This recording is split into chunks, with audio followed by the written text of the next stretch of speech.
இஸ்திகாராவும் மஷூராவும் செய்துவிட்டு ஒருத்தர் செய்யக்கூடிய விஷயத்தில் அவர் ஒரு நாளும் ஃபெயிலியர் சந்திக்க மாட்டார். அவர் ஒரு நாளும் கவலைக்குரிய கைசேதத்துக்குரிய முடிவுக்கு போக மாட்டார்.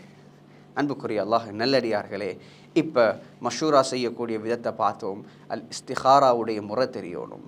இஸ்திகாரா என்பது நபி ஸல்லல்லாஹு அலைஹி வஸல்லம் ஆர்வமூட்டிய ஒரு அமல். ஒவ்வொரு முஸ்லிமான ஆணும் பெண்ணும் சின்னவங்கள்லேருந்து பெரியவங்க வரைக்கும் இஸ்திகாராவுடைய துஆ பாடம் இருக்கணும். அன்றாடம் குறைந்த பட்ச அளவுக்கு நீங்கள் போகிறதாக இருந்தால், ஒரு பயணம் போகிறீங்கன்றாலும் உங்களுக்கு இஸ்திகாரா செஞ்சுட்டு போனீங்கண்டா நீங்கள் அதில் நஷ்டத்தை பார்க்க மாட்டீங்க, கவலைக்குரிய முடிவை பார்க்க மாட்டீங்க. சிலவங்க நாங்கள் பயணம் போகிறோம், பயணத்தில் ஒரு பெரிய ஆபத்துண்டாகுது. அப்போ நீங்கள் இஸ்திகாரா செஞ்சுட்டு போகும்போது அந்த பயணத்தில் ஆபத்து இருந்தால் அல்லாஹ் அந்த பயணத்தை போகாமல் உங்களை தடுப்பான ஏதோ ஒரு காரணத்தை வச்சு. எனவே ஒவ்வொரு நாளும் எனக்கும் உங்களுக்கும் தேவைப்படக்கூடிய ஒரு விஷயம்தான் இஸ்திகாரா என்பது.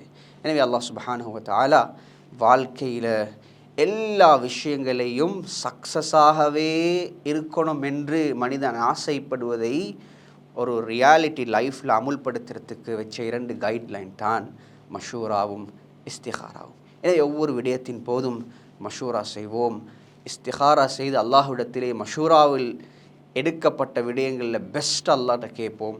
அல்லாஹ் சுப்ஹானஹு வ தஆலா இந்த 2 அமல்களையும் பின்பற்றி வாழ்க்கையில் செய்யும் எல்லா விடயங்களையும் வெற்றியை, சந்தோஷத்தை தீர்ச்சையாக அடைவதற்கு நம் அனைவருக்கும் அல்லாஹ் தௌஃபீக் செய்வானாக.